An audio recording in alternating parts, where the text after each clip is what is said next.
Bismillahirrahmanirrahim. Assalamualaikum warahmatullahi wabarakatuh.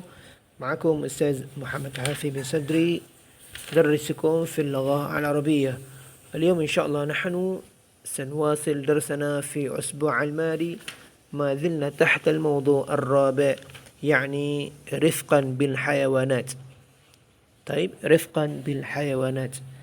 وقبل نبدأ، كيف حالكم جميعا؟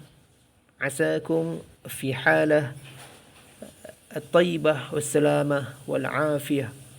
وقبل أنسى، مرحبا بكم إلى قناة أبو تسنيم.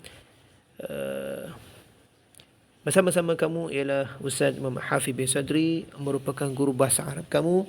Pada hari ini insya-Allah kita akan sambung pengajian kita di dalam bahasa Arab, masih lagi tajuk yang keempat, iaitu rifqan bil hayawanat, iaitu mengasihi ataupun buat baik ataupun belas kasihan kepada haiwan. Masih lagi dalam tajuk yang keempat, dan Ustaz berharap kamu berada dalam keadaan sihat sejahtera hendaknya. Dan sebelum kita nak mulakan pelajaran, Ustaz ucapkan selamat datang ke Abu Tasnim Qanat, iaitu YouTube channel Ustaz. Dan sebelum kita nak mula, Ustaz minta kamu bersih dengan buku teks kamu, kitab Al-Lugha Al-Arabiyah fi as-safhah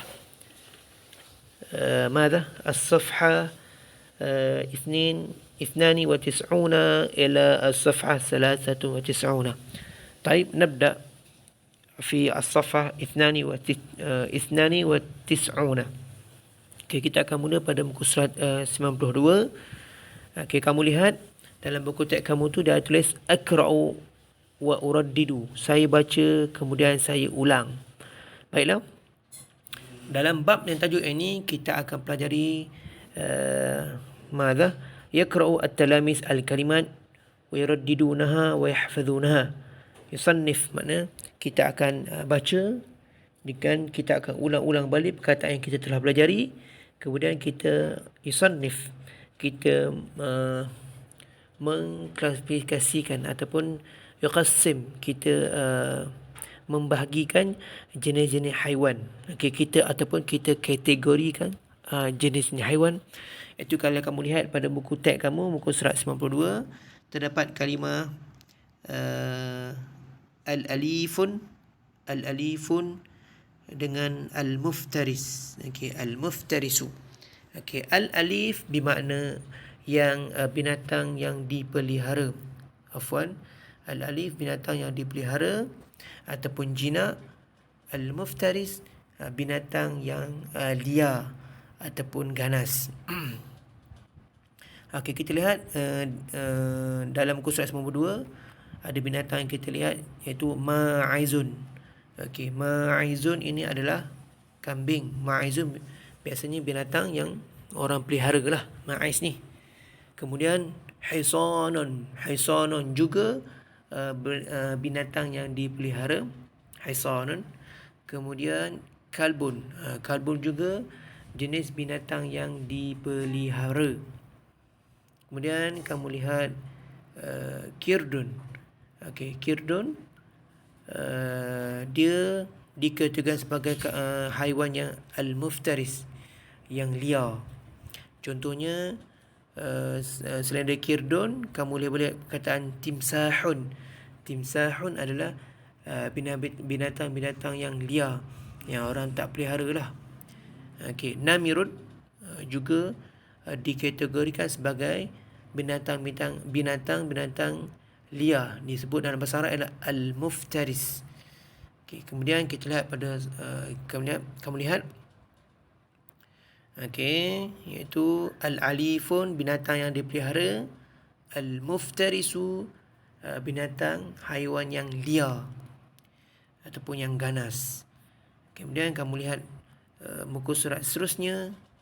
Okey, at-ta'irun. Okey, at-ta'irun jenis binatang yang dipelihara. Okey, at-ta'irun.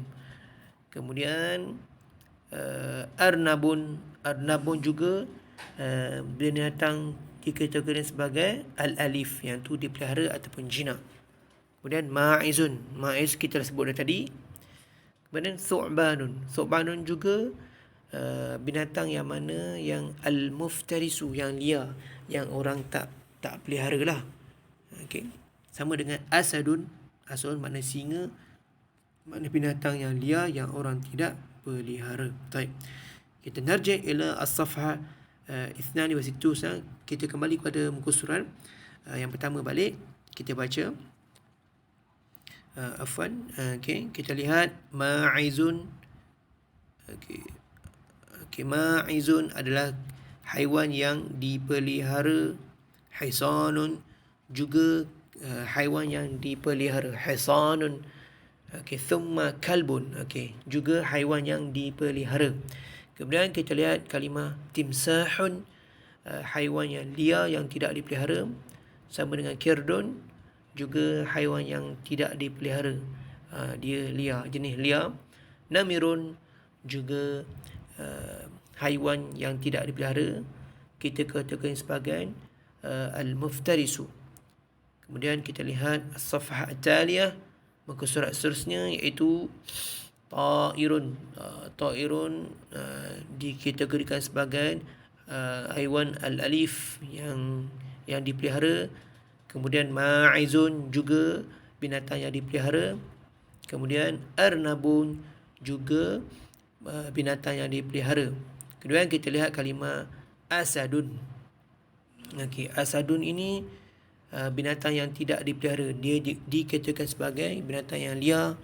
Sama juga dengan al-thu'banu. Al-thu'banu kalimah jenis binatang yang tidak dipelihara, dikatakan sebagai al-muftaris, yang tu liar. Taib.